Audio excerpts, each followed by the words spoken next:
Muy bien, empezamos. Muy buenas tardes, estimados estudiantes de arte.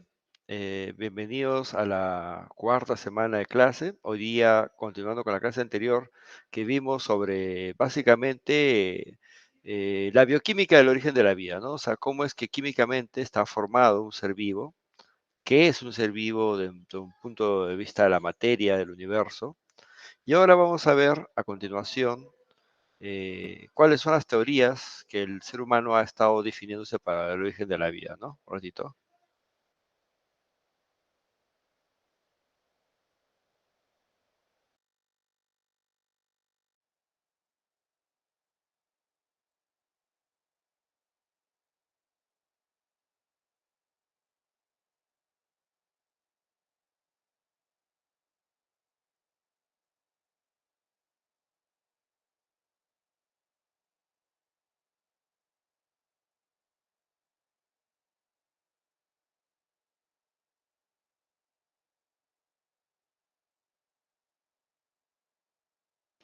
Perdón, sino que viene mi familia y tengo que estar abriendo a cada rato la puerta. Bueno, seguimos. Entonces, vamos a ver las diferentes teorías del origen de la vida que el ser humano ha puesto. Como ustedes mismos saben, el ser humano siempre ha estado preguntándose, pues, ¿no? ¿Cuál ha sido eh, la vida como tal, ¿no? De dónde surgimos, de dónde venimos, ¿no? Y en cuestión de arte ha habido bastantes representaciones, ¿no? Ha habido representaciones pictóricas, representaciones de dibujo, de escultura, eh, digamos, en esto del origen de la vida, el ser humano ha ido representando a su cosmovisión, su vida, desde ya buen tiempo atrás, ¿no? Entonces,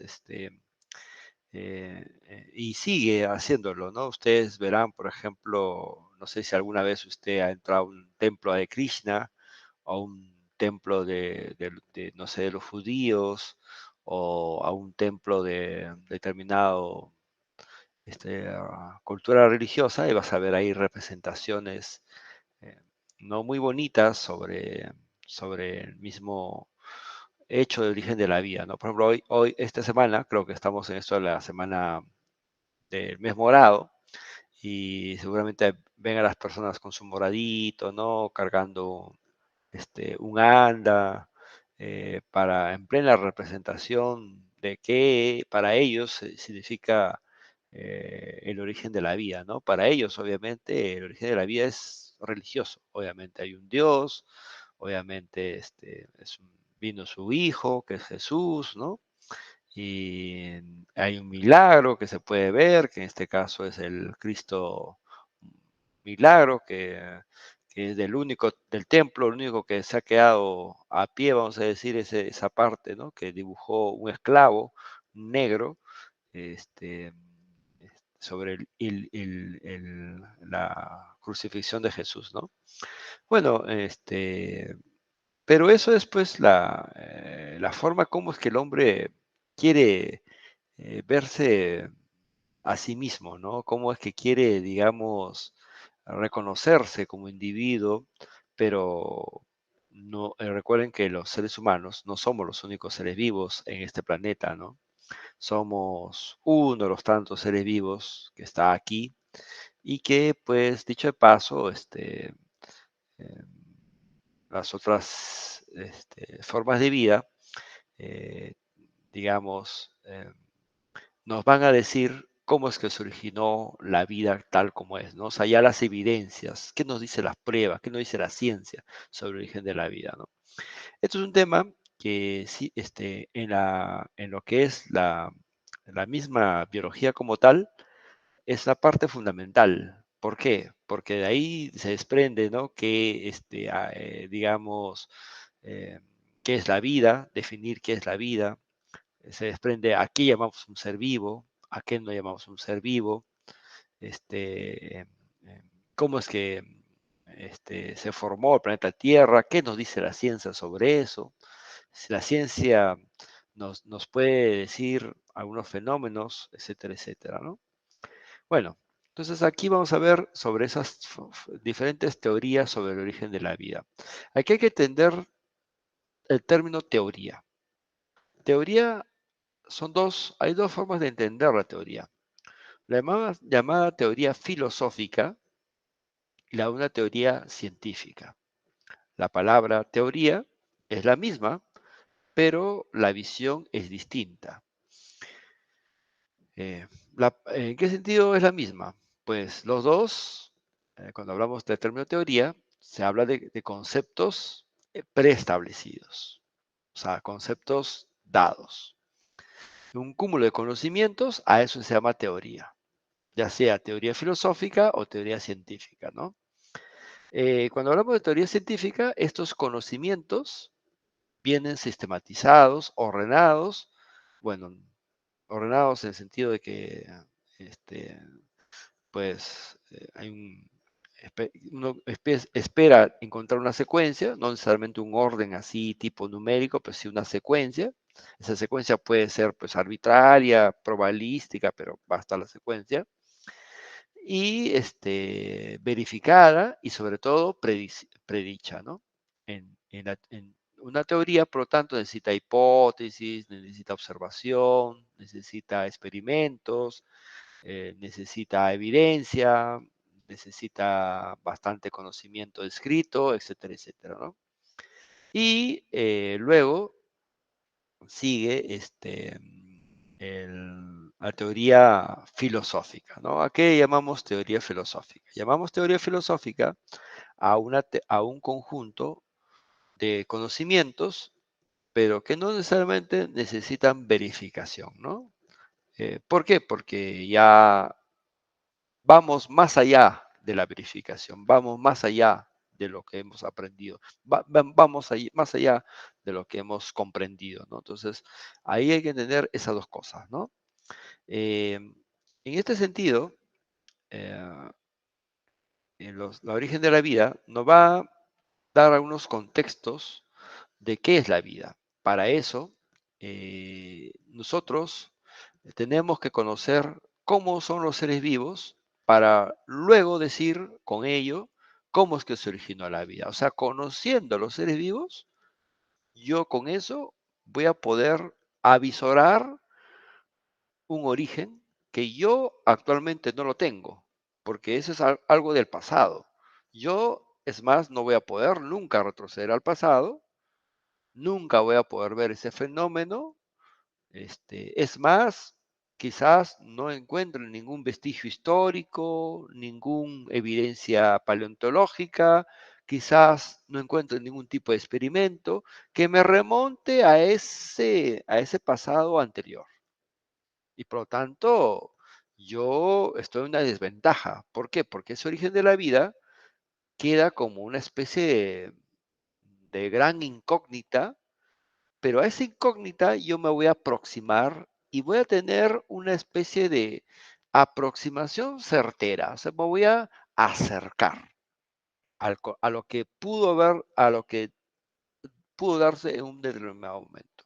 Ese acercamiento dirá, pues no será pues al 100%, pero dirá al 94, 92%, 90%, dependiendo de cómo es que yo conozco a los seres vivos, cómo es que me ha encontrado la paleontología, qué me dice la, la, los experimentos sobre eso y diversas evidencias que yo voy a recopilar en un ambiente presente, ¿no?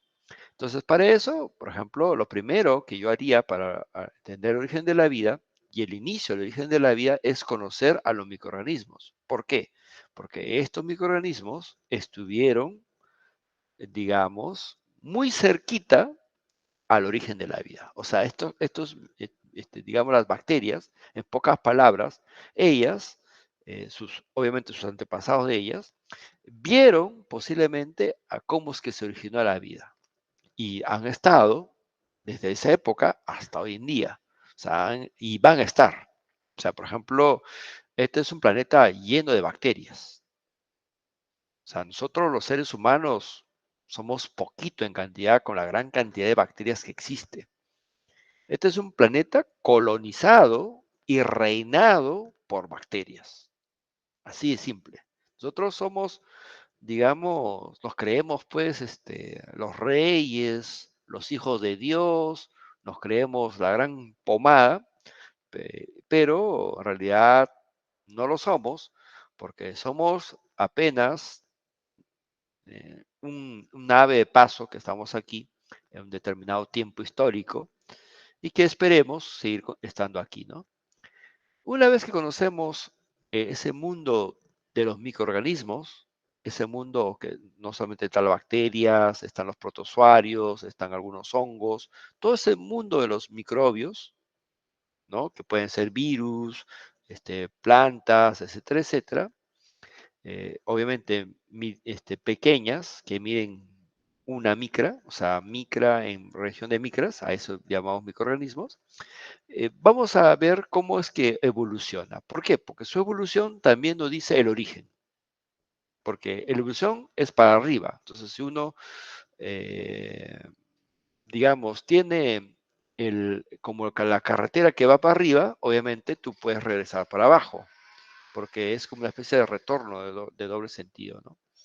En el sentido, conocer, por ejemplo, las plantas, como la botánica, los hongos, como la micología, la zoología, la de las plantas, los animales, la genética, la fisiología y la anatomía. ¿Sí, pues? Y en ese sentido vamos a estar en ese inicio, ¿no? Del origen de la vida, ¿no? Hasta aquí hay una preguntita, les escucho. No, profesor.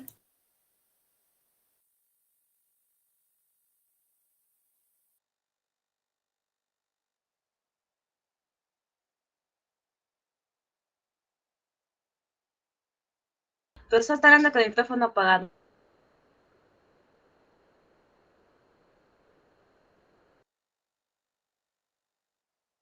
Ah, disculpe, disculpe.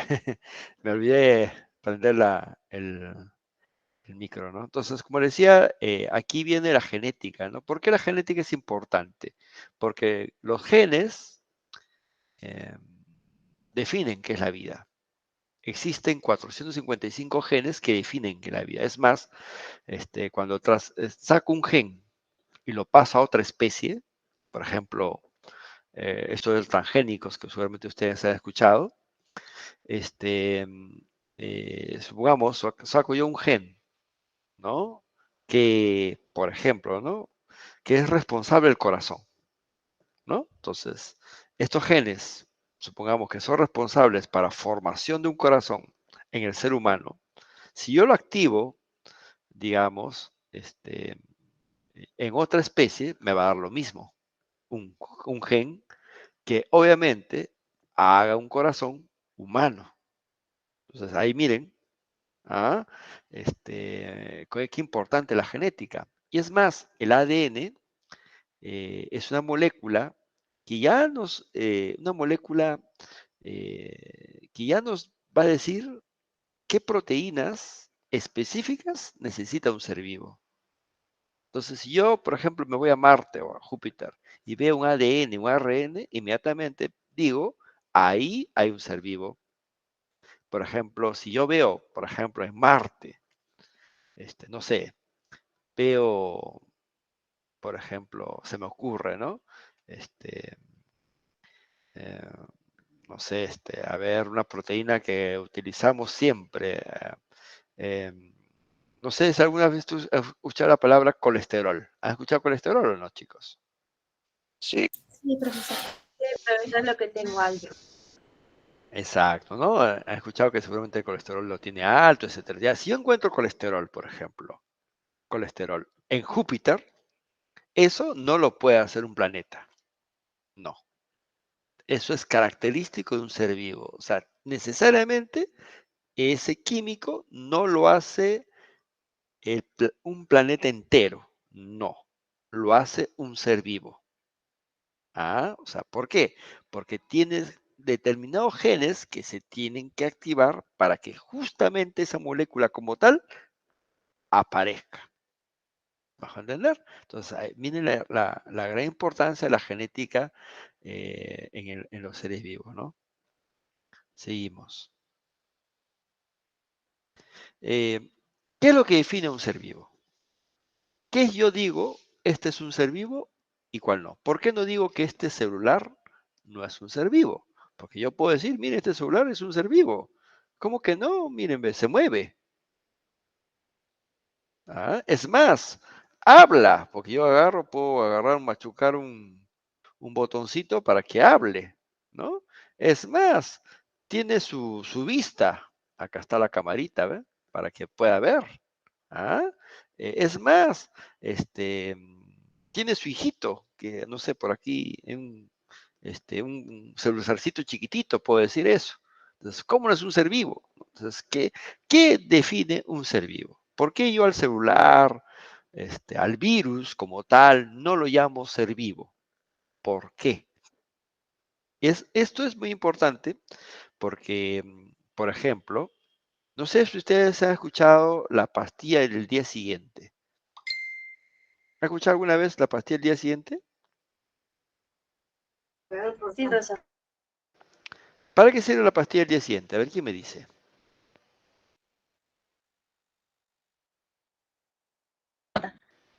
Para evitar el embarazo. No, no es para evitar el embarazo, es para cortar el embarazo. O sea, tú ya estás embarazada, me dejo entender, y ese embarazo lo bota de tu cuerpo. O sea, no es una pastilla anticonceptiva. Las pastillas anticonceptivas sí son para evitar el embarazo, pero estas no. Estas, tú ya estás embarazada. ¿Ya en qué sentido? En que el espermatozoide ya ingresó al óvulo, ¿no es cierto? Y justamente es del día siguiente. ¿Por qué? Porque el óvulo, el espermatozoide, se demora aproximadamente un día y medio para llegar al óvulo y ingresar ahí. Y justo cuando el óvulo, el espermatozoide, digamos así, ya ingresó al óvulo, esta pastilla al día siguiente le dice a este que está aquí, tú ya no vas a estar, tú te vas de aquí, fuera, fúchila. ¿Qué pasó? Pues tú estabas embarazada, obviamente, porque tenías apenas un día de embarazo, pero ¿qué día? El día del cigoto. ¿Qué es el cigoto? Es cuando el espermatozoide ingresa y con el óvulo combinan su ADN. Yo, mis 23 cromosomas y de mi novia, vamos a decir, la pobre cieguita ella, con sus 23 cromosomas, 23 más 23, va a salir mi nuevo Chucky, que se va a llamar Diego, y por lo tanto va a tener sus 46 cromosomas esta cebulita. Esta cebulita, su primer día de vida, justo viene la pastilla al día siguiente y lo mata. ¿Y por qué hacemos eso? Ah, porque justamente viene la definición de vida. ¿Está vivo ese ahí? ¿Lo he matado? ¿No lo he matado? Ah, miren, qué importante definir qué es la vida. Porque si no está vivo, pues no ha hecho nada, ¿no? ¿Es un ser humano o no es un ser humano? ¿Mm? ¿Estamos? Entonces, miren, esa, esas definiciones que parecen muy abstractas se convierten en algo práctico. Por ejemplo, no sé si alguna vez usted ha escuchado de personas que están en estado vegetal. Y muchas personas dicen, muy bien, está en estado vegetal, pero eh, y por lo tanto está con un respirador nada más. La persona no puede hablar, no puede comer, nada, nada, nada, absolutamente nada. ¿Está vivo o está muerto? ¿Bajo la palanca? No le bajo. ¿Siento dolor o no siente dolor? Ah, entonces esas definiciones de ser vivo se convierten en cosas contundentes, ¿no? Por ejemplo, yo si digo que no está vivo, pues puedo decir, como lo hizo un tiempo Fujimori, y decir, pues bueno, no, los niñitos esos que están embarazadas, las mujeres embarazadas, eh, no están vivos, pues sus hijitos, y por lo tanto ahí no se perdió nada. ¿Me dejo entender? Entonces, ¿por qué? Porque la definición de vida es muy importante para las políticas de salud, para las políticas de, inclusive de genocidio, las políticas de guerra, por ejemplo, las políticas de salud pública, etcétera, etcétera.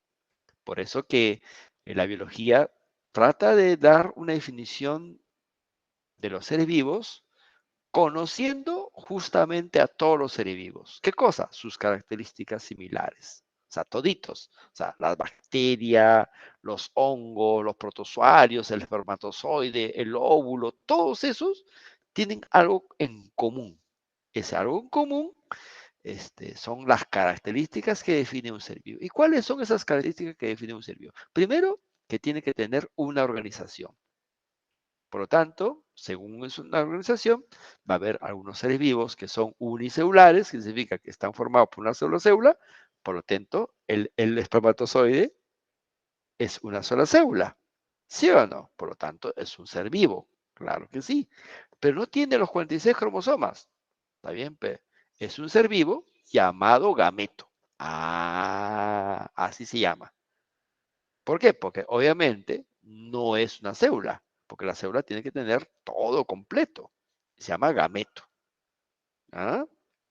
El óvulo igualito. ¿Te das cuenta? Ese cigoto también, como va a haber una combinación de ADN entre el papá y el mamá, va a tener los 46 cromosomas. Entonces va a estar vivo. Profesor, ¿está vivo? Sí. ¿Es un ser humano? No. No, pues, porque solamente es una sola célula. Hasta ahí es un organismo unicelular, nada más. Todavía no ha formado tejidos, todavía no ha formado órganos, todavía no ha formado un ser humano como tal. Es por eso que se toma la pastilla siguiente. ¿Por qué? Porque se considera que es una célula y es como perder una célula, pues como perder sangre. O sea, como que se te va un glóbulo blanco. ¿Cuántas veces perdemos sangre a y por haber? Pero una vez que se convierte en embrión, ya la cosa cambia. Ahí sí, ya pastilla al día siguiente, ya no puedes hacer, porque ya se está dividiendo la célula y al dividirse, ya quiere decir, por si acaso, ya me estoy transformando en un ser humano, ¿ah? Por si acaso, ¿ah? Mira, me estoy transformando, ¿ah? Miren cómo me estoy dividiendo para partirme en embrión, luego después en feto, y ya, así que estamos. Les estoy diciendo eso porque, aunque ustedes no crean, yo enseñé bastante tiempo medicina humana y tenía varias alumnas mías que, digamos, tomaban pastillas el día siguiente. Algunas también hacían aborto siendo estudiante de medicina. Inclusive el feto tenía 5 meses, 6 meses, abortaban las chicas, ¿no? Porque, claro, o sea, ellas abortaban diciendo que no iban a poder hacerse cargo del bebé y tenían razón. No, pues un estudiante de medicina, pues su vida prácticamente le pertenece al hospital y al paciente. No tienes tiempo para nada más. Entonces ahí el estudiante de medicina para, pero a 1000 por hora. Entonces, un hijo en esas condiciones, como que no es el momento adecuado, ¿no? Claro, que debieron esperar, debieron haber pensado eso antes, pero bueno, así es el romance, la pasión, pues, ¿no? No te controlas y ocurre eso, ¿no? Sí, o sea, y eso que a veces dicen, pero profesor, yo tenía preservativo, tenía antidural, tenía condón, tenía pastilla, tenía inyección, todo tenía y me quedé embarazada. Ah, es que todos los seres humanos, su cuerpo no es el mismo. Entonces, antes de tener relaciones sexuales, piensa tú, ¿no? O sea, ¿tu cuerpo es igual que todo el resto? ¿Mm? Vas a poder afrontar económicamente el patita ese que está siendo tu novio. Es maduro para afrontar eso económicamente, no va a estar diciendo, papá, dame plata para darme a mi novia. O sea, porque claro, es bien fácil pedirle al papá, ¿no? Papá, dame plata, ¿no? Y otra cosa es ganártela tú, ¿no? Entonces, tienes que pensar todo eso, ¿no? Bueno, entonces, a eso aquí va, que ese organismo que vemos es unicelular, ¿no? Pero también hay organismos pluricelulares como nosotros, que tenemos varios tejidos, ¿no es cierto? Entonces, tenemos una organización. Una organización para decir, hay organismos unicelulares y organismos pluricelulares. ¿Hasta aquí hay una pregunta?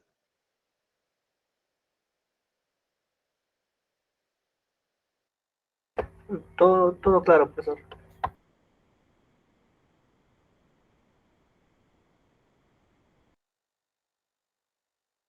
Su micrófono está apagado, profesor.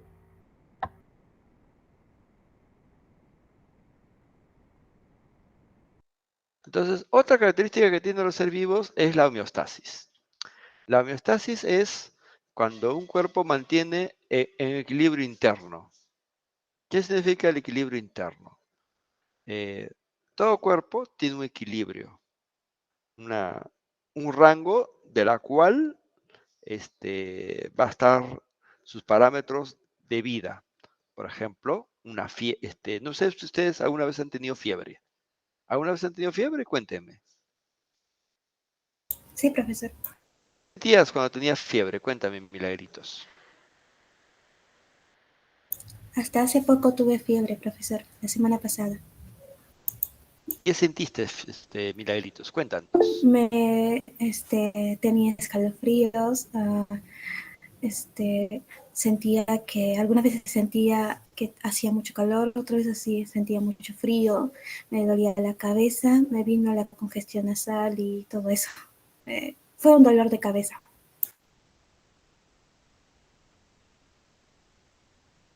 ¿Ves? Entonces, ¿qué pasó? Su cuerpo ya no estaba igual cuando no estaba sano, ¿sí o no? ¿Por qué? Porque su homeostasis se rompió. O sea, la fiebre, los síntomas, eso, significa que tu equilibrio interno se rompió. ¿Te das cuenta? Cuando se te sube la presión arterial, cuando el corazón te acelera bastante con una taquicardia, ahí significa que tu equilibrio interno está roto. No sé si alguna vez ustedes han ido a los hospitales y han visto personas con suero. ¿Han visto o no han visto personas con suero, chicos? ¿O alguno de ustedes le ha puesto suero? ¿Alguien?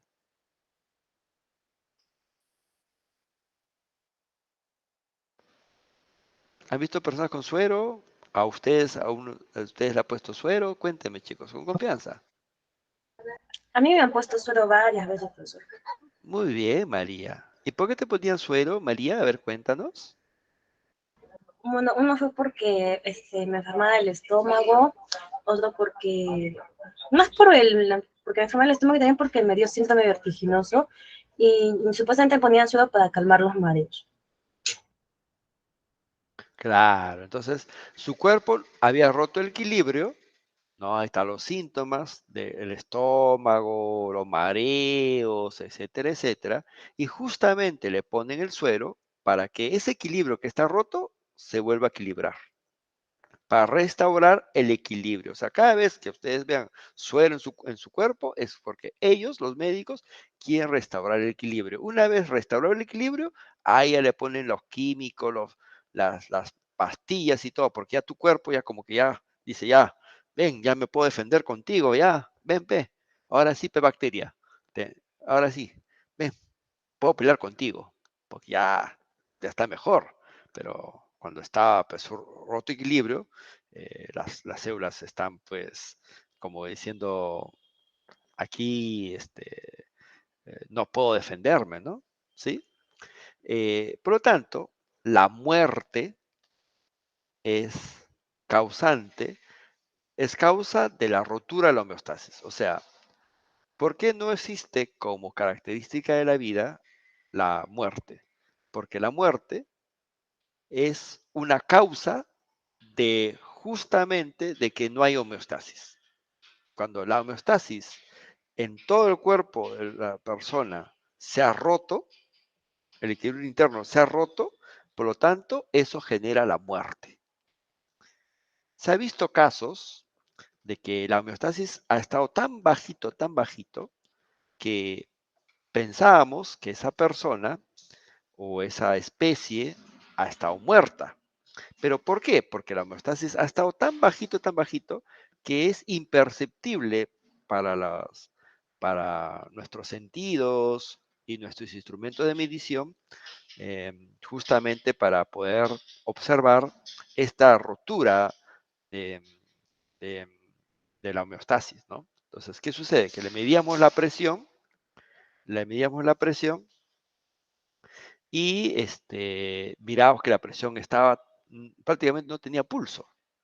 Pero es que no tenía, sino que el pulso era tan bajito, tan insignificante, que por más aparato que pusiéramos, no podíamos escuchar ese pulso. Tampoco podíamos escuchar su corazón, porque era tan bajito que es imperceptible. Entonces, ¿qué hacían? Le declaraban de muerto. ¿Y qué sucedía? Que con el tiempo,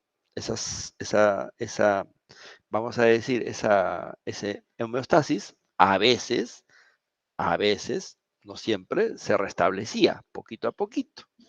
¿Y qué sucedía? Después de 5 días, 3 días, la persona volvía a la vida. Decían, resurrección. No es que haya resucitado, sino que lo que pasa está que esa persona ha estado hablando, está así tan bajito, tan poquito, tan insignificante, que ha sido difícil para la ciencia decir que ha estado vivo, porque era demasiado bajo. No es que esté muerto, porque una vez la muerte se da, no hay manera de resucitarla. O sea, la homeostasis completamente rota, ahí sí acaba la vida. Entonces, si alguna vez usted escucha de resurrección, una cosa así por el estilo, es porque la homeostasis ha estado demasiado bajito que para las personas, ¿no es cierto? eh, no ha sido posible identificar ese bajito de homeostasis que ha existido. Entonces vamos a encontrar varios de esos casos. Entonces decían, regreso de la vida, que no sé qué. Y obviamente cuando regresan, pues regresan de un sueño grande, con, con varias cosas en la mente. Y ellos creen que han estado en el cielo inclusive.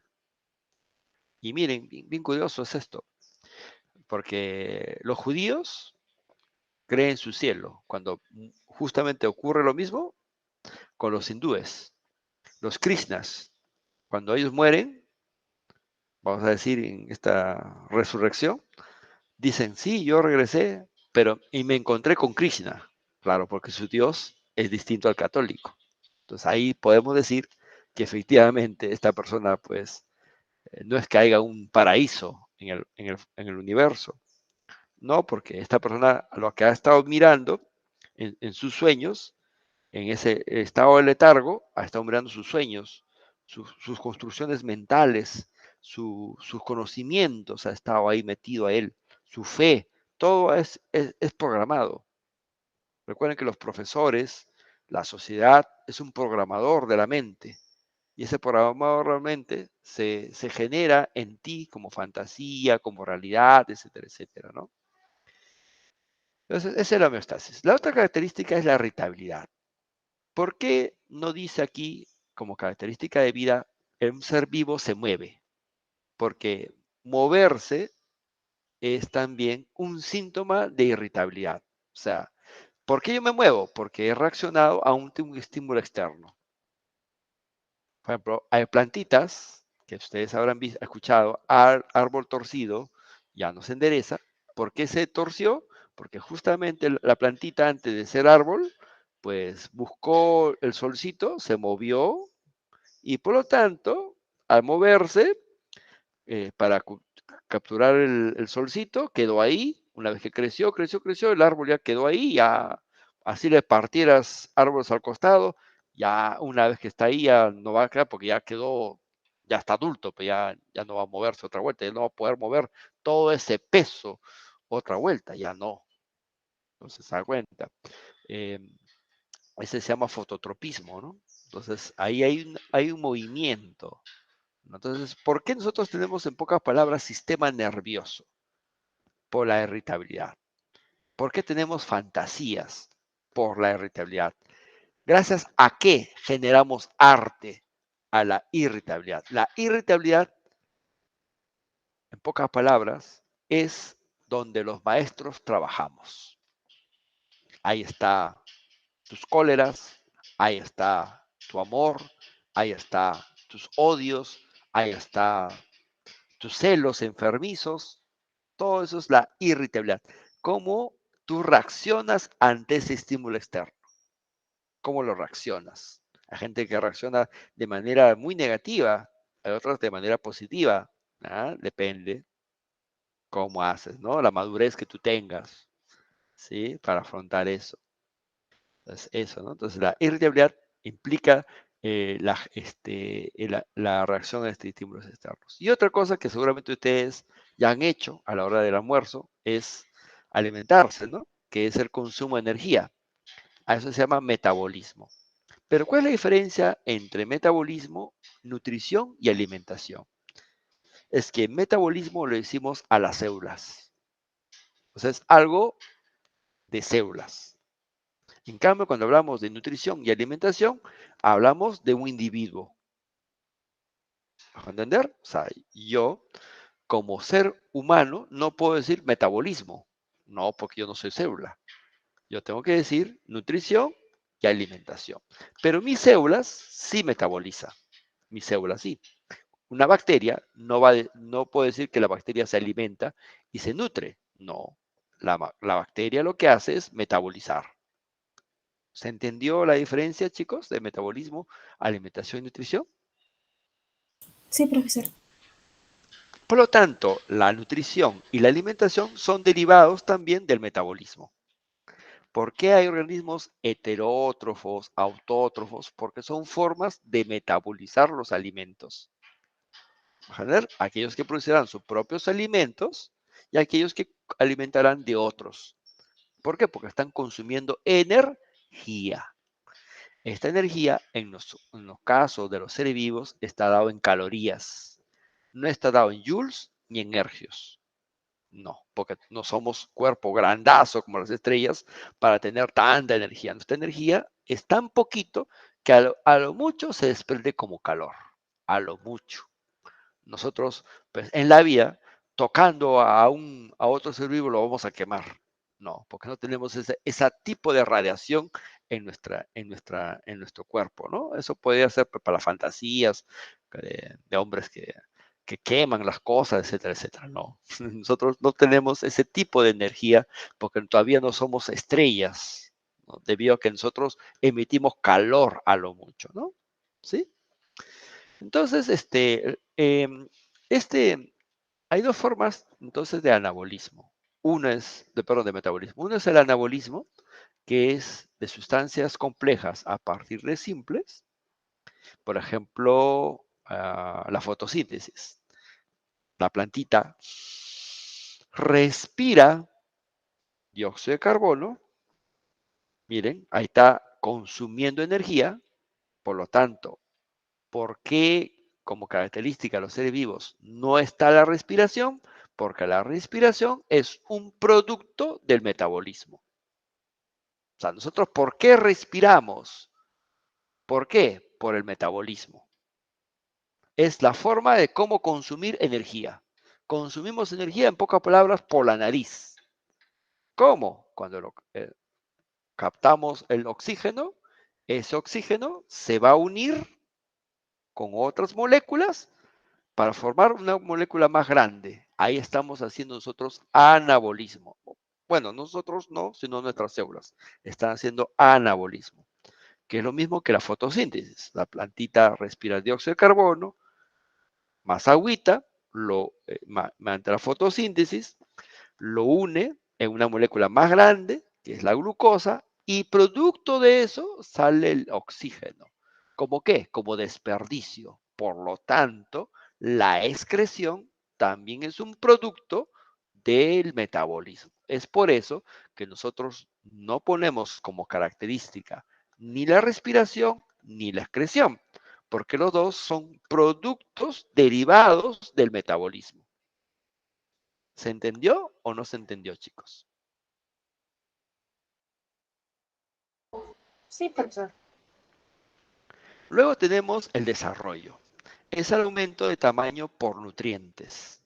La célula se desarrolla, o sea, crece en tamaño, así sea en micras. Por ejemplo, la bacteria puede crecer, claro que sí crece, pero en micras, obviamente, no va a crecer pues, a metros, ¿no?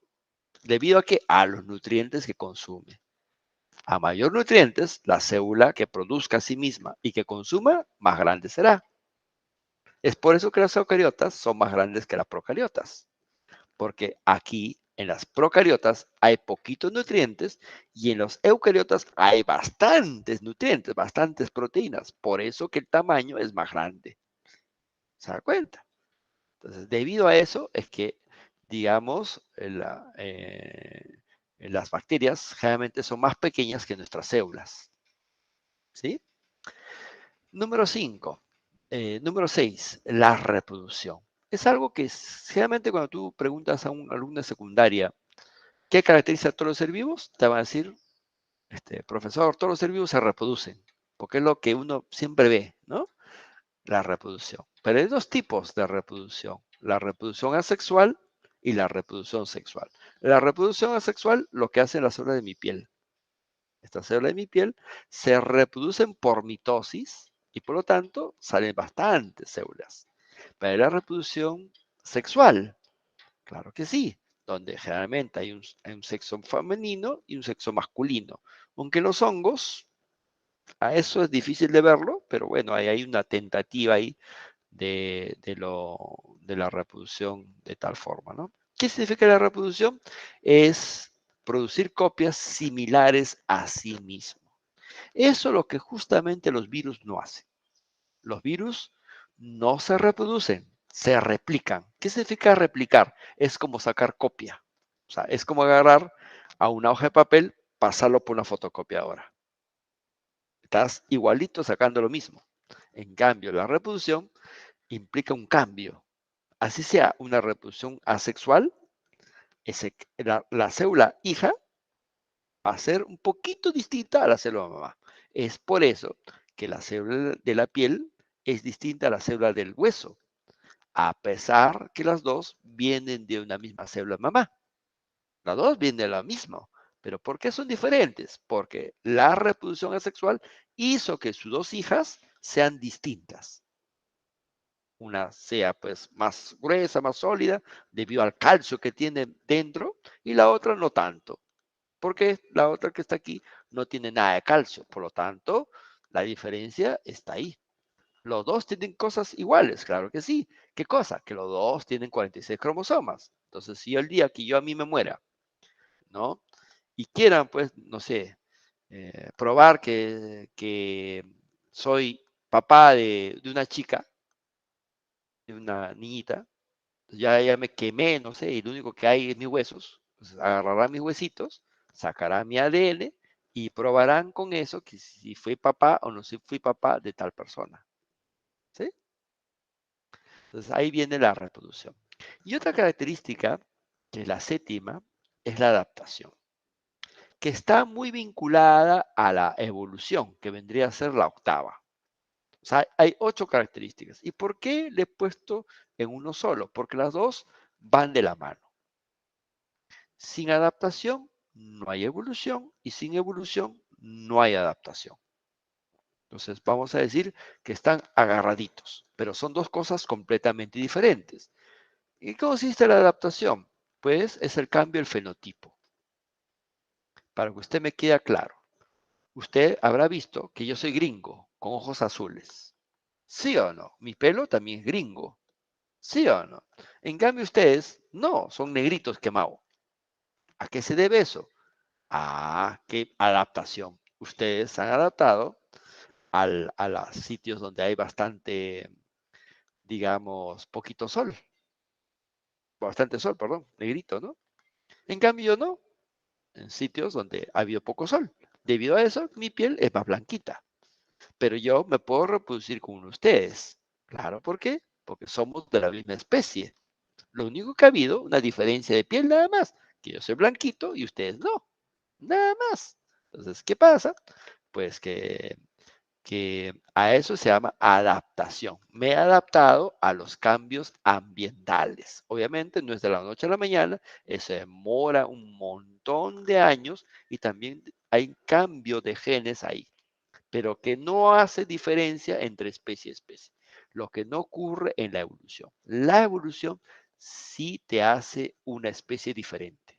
O sea, ahí los cambios genéticos y físicos hacen a dos individuos completamente distintos entre sí. Tanto así que ya no se pueden reproducir entre ellos. O sea, yo no puedo reproducir un gato con un ser humano. No, no puedo, porque son ya dos especies completamente diferentes. ¿Se entendió, estimados estudiantes? Dime, María. Ah, profesor, me surge una duda. Últimamente yo estaba viendo unos videos en los que han hecho como un gato con un conejo, han tenido un bebé y salió un gato negro. Y, o sea, Bueno, eso es porque, bueno, primero habría que ver si eso es cierto o no es cierto, porque recordemos que el gato pertenece a los felinos, es una especie distinta, y un conejo pertenece a los rabinos, es otra especie distinta, son roedores ellos. Entonces, es como decir, uno es Júpiter, otro es Marte. Los cromosomas son completamente distintos. Entonces, ¿qué pasa? Para reproducirse, no es que yo meta mi pene a tu vagina y ya con eso me reproducí. No.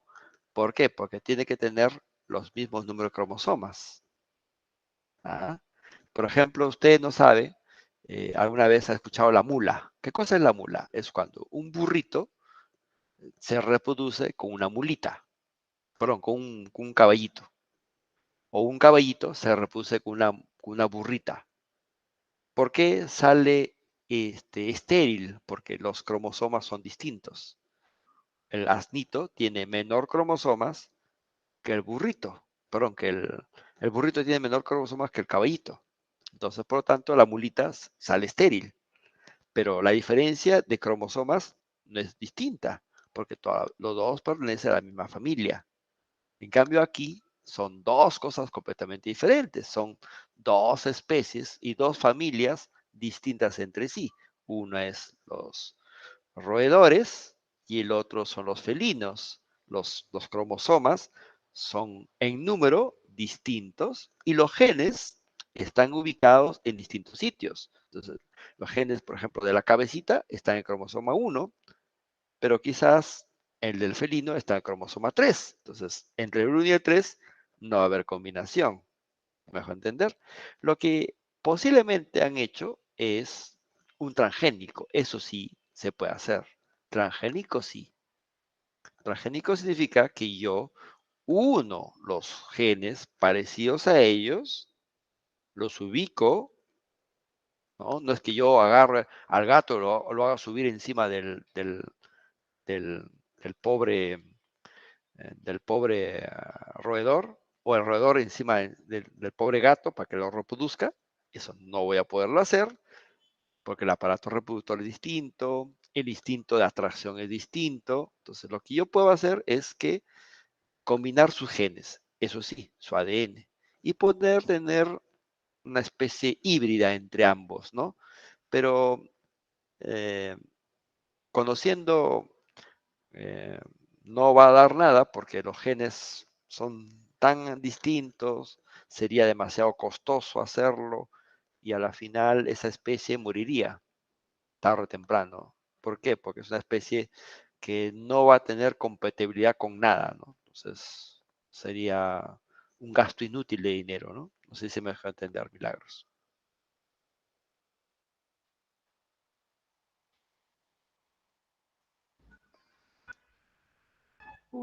sí, pues.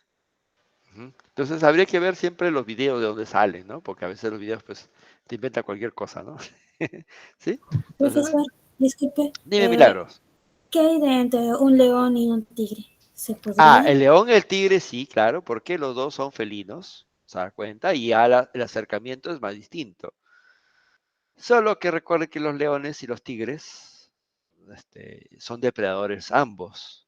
Y un león es un león es un depredador cuaternario y un tigre es un depredador terciario.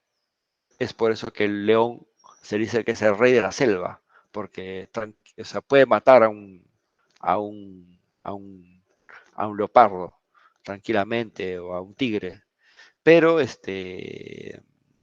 de reproducirse tendría que ser pues una reproducción artificial, ¿no? O sea, que yo agarre, saque el espermatozoide y lo meta dentro de la vagina ¿no? O sea, tendría que ser algo manipulado por el ser humano, ¿no? En la naturaleza no hay manera de que estos dos se reproduzcan porque no tienen atracción entre ellos, los dos son competitivos, territoriales, los dos son depredadores y cuando se encuentran, pues así sea macho y la otra hembra, se van a buscar a matar, ¿no?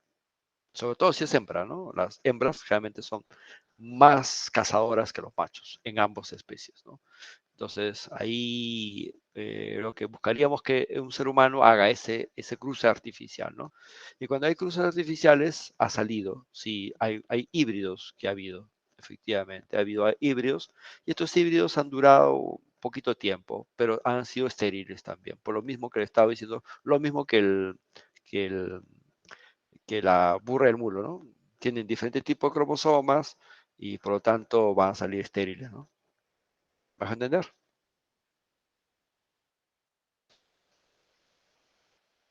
Sí, profesor.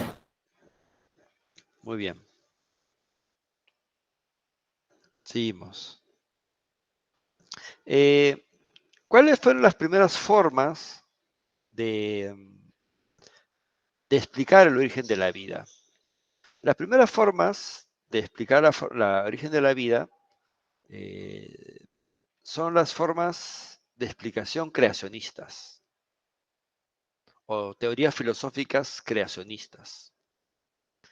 Eso significa las principales religiones del mundo. Este es un cuadrito hecho en 2001. Hasta ahora sigue igual porque prácticamente no hemos cambiado casi nada. Bueno, un poquito a unas cositas, ¿no? Pero aquí, ¿qué religión es la mayoritaria según este cuadrito? A ver, ¿quién me dice? Lo El que católico ortodoxo. ¿Cómo dices? el El cristianismo. cristianismo. ¿Con cuánto? ¿Con cuánto es mayoritario? 33%. El cristiano. Claro, 33%, o sea, bastante cantidad, ¿no es cierto? Sí, Sí. Pero esto, un tiempo, en la época de 1700, 1800, había prácticamente el 60%. O sea, había una reducción. ¿Ah? Y más bien había poquitos musulmanes en esas épocas. Apenas había 15%. Miremos ahora los musulmanes. ¿Están igualitos que los católicos ortodoxos o no? está casi. Casi. Miren, bueno, ustedes seguramente ya saben que mi papá tiene cáncer, ¿no? Tiene leucemia. Y obviamente acá en Perú no hay la cura, entonces, ni tampoco hay tratamiento. Y acá te espera la muerte, ¿no? Entonces la hemos tenido que llevar a España, nuestra madre patria, olé, a Barcelona. Y digamos en Barcelona eh, y en España en general, hay varios templos musulmanes. ¿Eso qué quiere decir? Miren, recuerden que recuerden que España nos trajo el catolicismo a nosotros. Recuerden que ellos eran demasiado católicos. Prácticamente había una reina Isabel la católica, le decían. ¿Ah? ¿Por qué? Porque la religión más dominante en ese entonces era la religión católica, ¿no? Y miren, ahora, en poco tiempo, había un cambio de religión y por lo tanto un aumento de musulmanes, eh, digamos, fuertemente. Eh, Eso se puede ver. Por ejemplo, actualmente, ¿quién adora a Thor? ¿Ustedes saben quién es Thor o no? Un Un dios dios ¿Un dios de dónde? nórdico. nórdico. Nórdico, ¿no? Nórdico, Dios el trueno. Dios del trueno, así es, exactamente. Un dios nórdico, ¿no? De los vikingos, ¿sí o no? Ese era un dios. También Zeus. Había Afrodita, la diosa del amor. Entonces, si Diego, por ejemplo, quería que María sea su enamorada, entonces tenía que ir pues donde la diosa del amor y decirle a que mande a su cupido para que le fleche. ¿Sí o no, Diego? Entonces tenías que agarrar, ir a su iglesia, darle una ofrenda y decirle, este, Cupido, haz que María sienta un latido conmigo para que yo y María formemos una familia y te demos un montón de hijitos, dieguitos a tu lado. Y todos te van a adorar a ti. ¿Ah? Hoy le hicimos mitología griega, pero en realidad son religiones. Si uno va a Roma, va a encontrar templos a Zeus, templos a Afrodita, ¿sí? Y por lo tanto, va a haber religión, digamos, eh, este, estable, ¿no? Bueno, em, después, no sé si podemos ver que dentro de la misma religión católica los evangélicos están aumentando. Es por eso que tenemos varios presidentes de la República que ya no solamente van al Te Deum religioso católico, aparte del Te Deum religioso católico, están yendo a las misas de los evangélicos. ¿Por qué? Porque el evangelismo ha estado creciendo fuertemente. Tanto así que los testigos de Jehová es la organización, una de las organizaciones más grandes que tiene el mundo entero. Se considera que después de los musulmanes es la tercera potencia económica. Miren, potencia económica. O sea, no es juego. Entonces, ¿qué significa esto? Que las religiones han ido desapareciendo algunas, apareciendo otras, pero todas tienen en común de que existe un Dios, o una deidad, o varias deidades, o un ser divino, una abstracción, de la cual define el origen de la vida. ¿Qué nos dice la ciencia sobre eso? Desgraciadamente, nada de eso podemos comprobar. ¿Por qué? Porque la ciencia habla de fenómenos naturales y estos son fenómenos no naturales. Son fenómenos que al parecer están en la mente de las personas. Porque si no, Zeus estaría como Dios. Afrodita sería un Dios. ¿Me dejo entender? Entonces, parece más una construcción de la mente. ¿Para qué? Para poderse explicar los fenómenos naturales. Profesor, ¿eso quiere decir que Dios no existe? Es que la ciencia, recordemos, eh, no trata de decir eso, simplemente te está diciendo qué es lo que ve. La ciencia no te puede decir, Dios existe, Dios no existe, porque no se encarga de estudiar los dioses. ¿Vas a entender? La ciencia estudia las cosas naturales, las leyes de la naturaleza, vamos a decir, lo que está ahí, no lo que, lo que se supone que existe o no, ¿no? Hay algunas cosas históricas ahí. Por ejemplo, Jesucristo, la mayoría de personas, de historiadores inclusive, dice que existió. Efectivamente, Jesucristo sí existió. ¿Fue lo que dice la Biblia? Pues no. No, pues es simplemente una propaganda para difundir el cristianismo. Punto, ¿no? Es más, Jesús, el histórico, si es que existió, como dicen el 95% de historiadores, fracasó. ¿Por qué? Porque debió, digamos, abolir la esclavitud de los judíos y nunca lo hizo. Es más, a ningún judío convenció. Todos sus apóstoles eran, eran analfabetos y eran panteístas. O sea, ya adoraban a Zeus, adoraban a Afrodita antes de conocer a Jesús. ¿Mm? Eran, en pocas palabras, politeístas. O sea, en pocas palabras, Jesús en ese momento, si es que de verdad existió como personaje histórico, fue un judío que posiblemente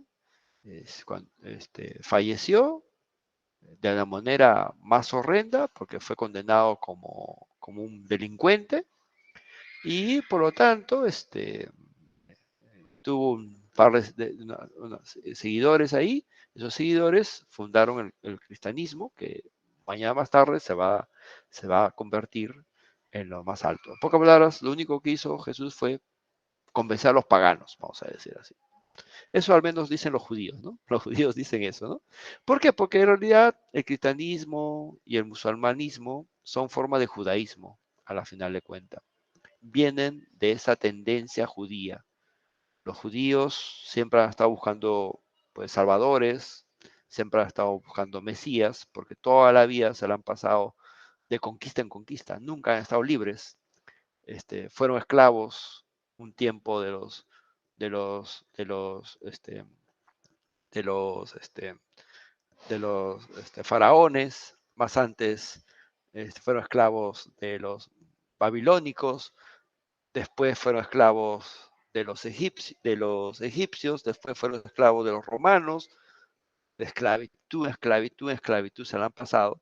Es por eso que anhelaban un Mesías para que les ayudara a construir su nación, ¿no?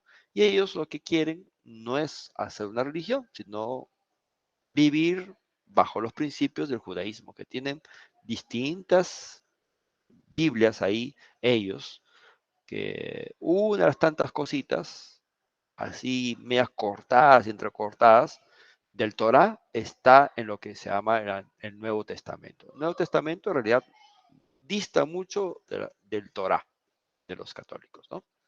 Si uno hace un análisis serio de eso, se va a dar cuenta que inclusive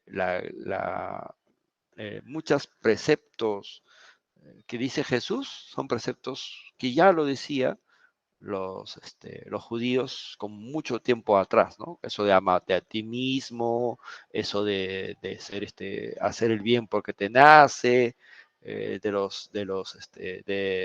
esto de, de, de hacer milagros, y todo eso en realidad era algo propio de la época en la que él vivió, ¿no? Entonces, si tenemos en cuenta eso, vamos a encontrar a un personaje interesante, eh, Jesús, que no sabemos ni siquiera de dónde nació. Ahí, entre que está entre la entrada de Nazaret, a unos lo ubican afuera de Nazaret, no lo sabemos. No sabemos tampoco en dónde quedó su cuerpo, qué hicieron con su cuerpo, tampoco lo sabemos. Y hay muchas cosas ahí por resolver. Lo que sí tenemos evidencia arqueológica de Pablo, porque Pablo sí encontramos sus huesos, está en la Basílica de San Pablo, por eso que se llama San Pablo, Pablo de Tarso también está ahí, etcétera, etcétera. Y ahí sí hay evidencia histórica de al menos de varios de sus discípulos. No sabemos qué fue de Judas, no sabemos qué fue de Marcos, no sabemos muchas cosas en realidad, y recién estamos encontrando ciertas cosas debido al gran conflicto que ha habido en esa zona. Esa zona, toda la Tierra Santa, recuerden que está gobernado por musulmanes, no está gobernado por católicos. Toda la Tierra Santa, vamos a decir entre comillas santas para los católicos, en realidad está dirigida por los musulmanes. Entonces es por eso que es bien difícil encontrar evidencias, porque es una zona de conflicto en la que obviamente los catolicismos ha perdido, ¿no? Eso es lo que podemos decir del catolicismo a Ribes Cueto, ¿no? Y las demás religiones, pues, son religiones politeístas, como la hindú. usted seguramente habrá visto que cerca de Chalacayo hay una iglesia Krishna, es una iglesia hindú, y diferente a una budista, diferente a la religión china, etcétera, etcétera. Eh, bueno, las primeras seres vivos, las primeras explicaciones de la materia, está el experimento de la generación espontánea, donde los experimentos de John Meden, Nazaro Spayensi y Francesco Reidi dejó truncado esto. Esto lo pueden leer en lo que es el libro de Origen de la Vida de Oparin. Ahí habla bastante sobre estos experimentos, porque Oparin vivió en esta época, ¿no? Vivió en donde la generación espontánea estaba en su mejor momento, y él se apartó, y justamente porque sabía que Luis Pasteur, el padre de la microbiología, había dejado, pues, a la generación espontánea sin piso, ¿no? ¿Por qué? Porque había descubierto que los seres vivos venían en realidad de otro ser vivo, que en este caso de microorganismos, ¿no? Y pues no venía espontáneamente de algo, ¿no? Entonces, es por eso, ¿no? Hoy, ¿qué podemos decir del origen cósmico o panspermia? Que al menos los componentes del origen de la vida vienen de otro planeta. O sea, por ejemplo, el agua. El agua creemos que vino de un cometa que impactó al planeta Tierra en tal sitio. ¿Por qué creemos? Porque tenemos evidencia irrefutable de eso. Pero eso más algunas cosas más del planeta hicieron que haya agua. O sea, eso explica al menos un porcentaje de agua, pero no explica todo el agua que hay en el planeta Tierra. O sea, eso explica un poco de agua, pero no todo el agua que tiene el planeta Tierra. Entonces, ¿por qué? Porque el agua parece que como componente químico no solamente está presente en nuestro planeta, sino en varias estrellas, etcétera, en varios planetoides, etcétera, etcétera, por lo tanto eso, ¿no?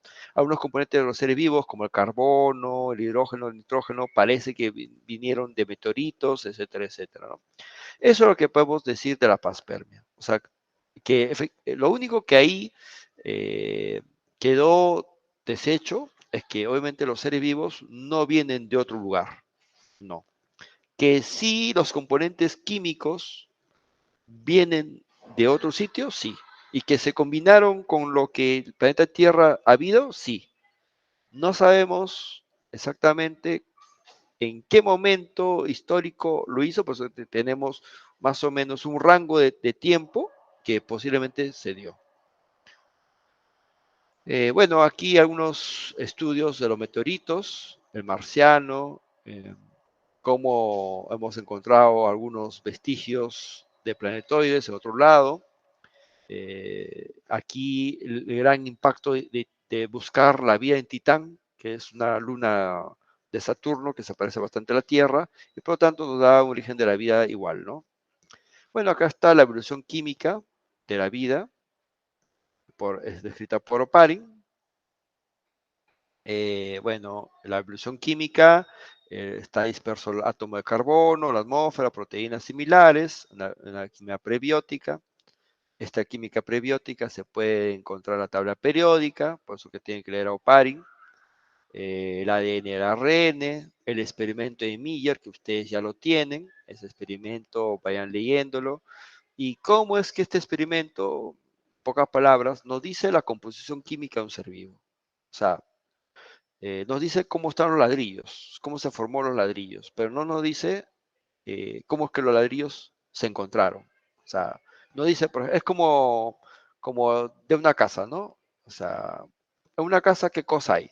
Bueno, hay ladrillo, hay cemento, hay columna, etcétera, etcétera. Muy bien, yo encontré un experimento para que justamente se haga los ladrillos por sí solo, la arena por sí sola, la columna por sí sola, pero cómo es que se armó para formar la casa, cómo es que se unió para formar la casa, eso es lo que nos falta, hasta al año pasado.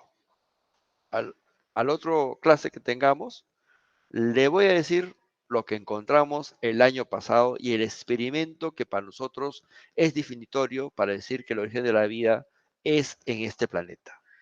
Ese experimento es hecho por los japoneses y nos ha dado prácticamente el indicio razonable más estable sobre el origen de la vida. Eso lo vamos a encontrar la próxima clase. Hasta aquí nos quedamos, chicos. ¿Subieron sus grupos para hacer el esto o todavía? Yo sí ya tenemos grupo, yo sí tengo ya grupo. Ya, a ver, vamos a ver. Te voy a dejar compartir un ratito. Voy a dejar de grabar también.